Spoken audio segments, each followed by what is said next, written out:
everyone, welcome back to our channel. In this video, I'm going to show you on how you can increase your spending limits on Santander. So here I'm on the official website of the Santander, and here is where you see the frequently asked questions. So I'm just going to go ahead and click on this, the very last one. So as per Santander, we may consider an increase in your spending limit if you request this, but we will be under no obligations to either consider or act on your request. So what you're going to do is just tap on this contact us, and then you will be redirected to another page.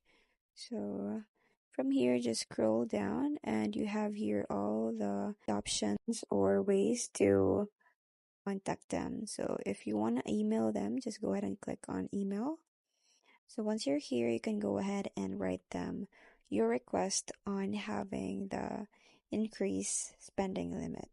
So that's pretty much it. You just have to click on the send button to send them your request. And I hope you find this video helpful. Thank you for watching, and I'll see you in my next one. Bye!